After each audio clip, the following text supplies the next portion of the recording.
கர்த்தர் தேர்ச்சி பெற்றவர்களை தகுதி பெற்றவர்களை யாருமே அழைக்க மாட்டாரு. God does not call a qualified people. Why means the God knows the value of the people.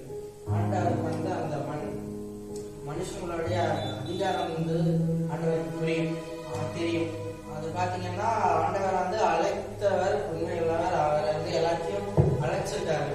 எல்லாருக்குமே ஊழியத்துல அழைப்பு இருக்கு, யாருக்கும் இல்லைன்னு சொல்ல முடியாது.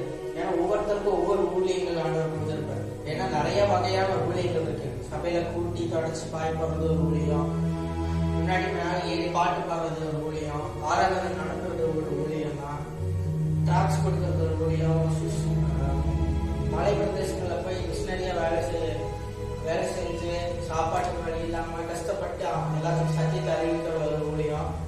இந்த மாதிரி நிறைய ஊழியங்கள் இருக்கு. டாக்ஸ் ஊழியம், இயேசுவை பத்தியான நிறைய ஊழியங்கள் இருக்கு.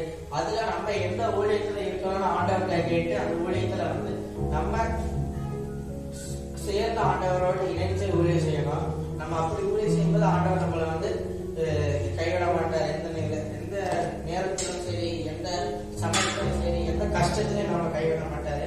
ஏன்னா நம்ம ஆண்டவருக்காக ஒண்ணு பண்ணும்போது ஆண்டவர் நமக்காக ஒண்ணு பண்ணாம இருப்பாரா? ஆண்டவர் கண்டிப்பா பண்ணுவார் நமக்காக. ஆண்டவர் எப்பவுமே ஒருத்தங்களை பின்னோக்கி போக விடவே மாட்டார். ஆண்டவர் முன்னேறி செல்வதற்கு ட்ரை பண்ணுவார். ஆனா சத்ருவானவன் நம்மளை திசை திருப்பதற்காக நிறைய வழிகளை செஞ்சு நம்மள பாவ வாழ்க்கைக்கு இழுத்துட்டு போயிடுவான். ஒரு சில நேரம் இச்சையை காமிச்சு இச்சையின்படி நடக்க செய்வான். ஆண்டவருடைய ஊழியத்தை நம்ம கை வச்சுட்டு வெளியே வந்துடுறோம்.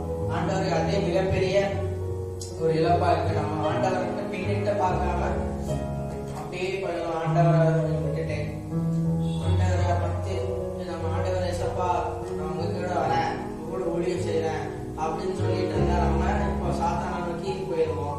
இப்படிப்பட்ட நேரத்துல எல்லாம் பாத்தீங்கன்னா ஏதாவது இச்சையை காமிச்சு நம்மளை விட்டு பிரிச்சிருவாங்க. அப்படிப்பட்ட நேரத்துல எல்லாம் ஆண்டவர்கிட்ட நம்ம ஜெபிக்கிறோம். ஆண்டவரே சப்பா எந்த சூழ்நிலையிலும் உங்களுடைய அன்பை விட்டு, உங்களுடைய காசத்தை விட்டு, உங்களுடைய கிருபையை விட்டு ஆண்டவரே சப்பா நாங்க வெளியே போயிடக்கூடாது, எந்த பாவத்துக்கும் போயிடக்கூடாது அப்படின்னு சொல்லி நம்ம அறிக்கை செய்யும் போது ஆண்டவர் நமக்கு இறக்குவார். இறக்குற நேரத்துல தான்